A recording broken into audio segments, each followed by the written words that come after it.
shed more light on this report. We are joined by Nabil, Amir Nabil, sports analyst. Thanks for being with us. Thanks a lot. It's always my pleasure to be with you. Thanks. Thank you.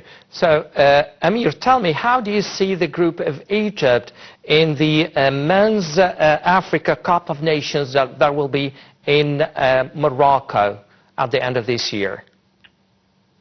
Yeah, like we always say, it's a tricky group. We can't say it's an easy one or a hard draw for the Egyptians.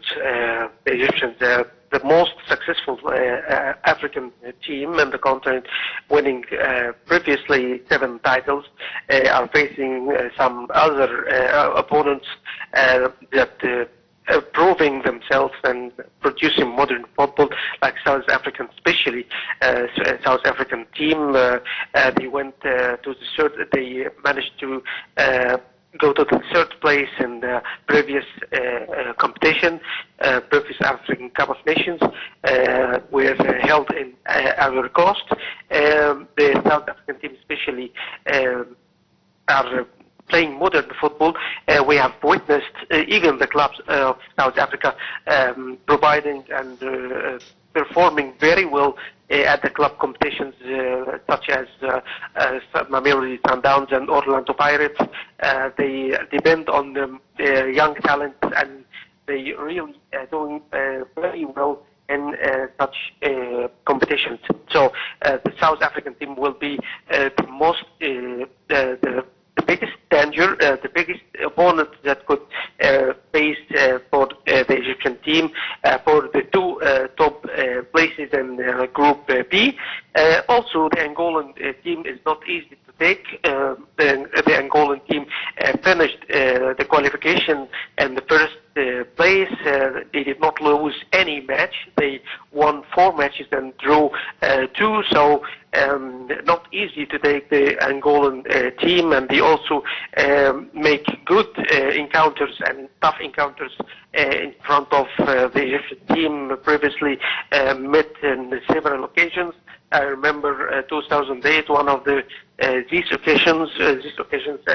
As for the group stages, we faced the Angolan team actually in that competition in the knockout stage in the quarterfinal, but we won 2-1. It was not a big margin in the score.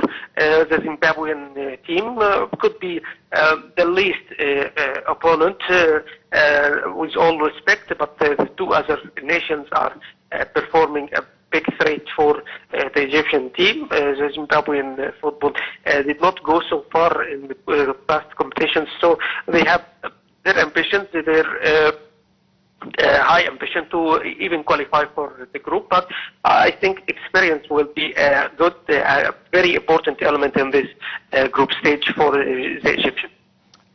We have Egyptian teams, Ahli, Pyramids, Zamalek and Al Masri playing in different African competitions. What are their odds of winning the trophies, the titles?